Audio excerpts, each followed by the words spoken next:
Loch Ness, the biggest loch in Scotland and one of the most famous lochs in the world. But why is that? Is it because of the castle? Nope. Or is it just the views? No. It is something else. Something that shouldn't be there. Something that can't be explained. This is of course the Loch Ness Monster, otherwise known as Nessie, and is one of the main reasons people come to Loch Ness to visit and possibly see the monster. But is this monster real, or is this monster just a big fat fake? Well, no one really knows for sure. Documentaries and even movies have been made to show how much of a popularity it has, but still no one to this day has found complete 100% proof of evidence that this creature exists. April 21st, 1934. This famous photograph, taken by London gynecologist Dr. Robert Kenneth Wilson, appears to show what is definite evidence of the Loch Ness Monster, aka Nessie. But it ended up just to be a toy submarine. Yeah, it's fooled so many people for a long time, and it's really good that we cracked it, because this is one of the first images to be ever be posted about the monster. So, but does that mean that every image is fake? Let's delve in and find out. 565 BC, an Irish monk named St. Columba came across a group burying a man who had been attacked by the monster.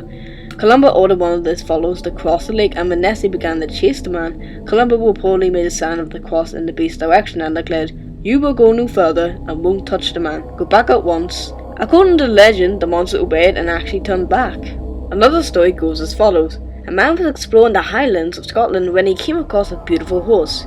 He decided to touch the horse, and after he touched it, Nessie appeared out of nowhere and actually began to shapeshift into, well, what appeared to be a plesiosaur. The plesiosaur attacked the man, grabbed him by the leg and pulled him into the lake, presumably killing him.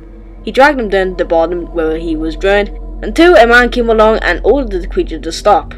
And it did, and the man got away safely and did not die. At least that's one version of the story. Yeah, it sounds a bit, let's just say, fakeish, if I must be honest. I mean, shapeshifter? Really? Really? Now let's talk about what Nessie could possibly be. People have said that Nessie has a long neck about 5 to 6 feet long and has tons of bumps running along its back, and is described to be 30 feet long. These descriptions lead to people believing that Nessie is a plesiosaur from the late Triassic period about 205 million years ago. But how can this be? Nessie could have swam into the lake as it was being caught up from the ocean, trapping her or he. At the time, the supply of food in the loch could have supported such a creature, or even a multitude of them. But even nowadays, there was still tons of animals, which by now, if this creature exists, would have been dwindling in supply.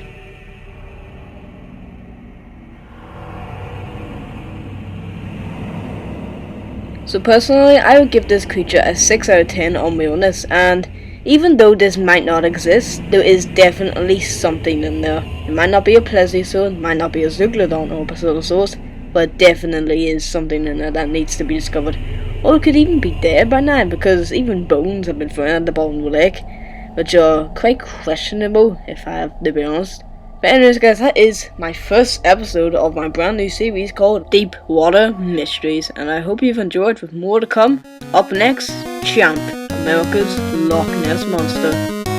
I'll see you all in the next video. Goodbye!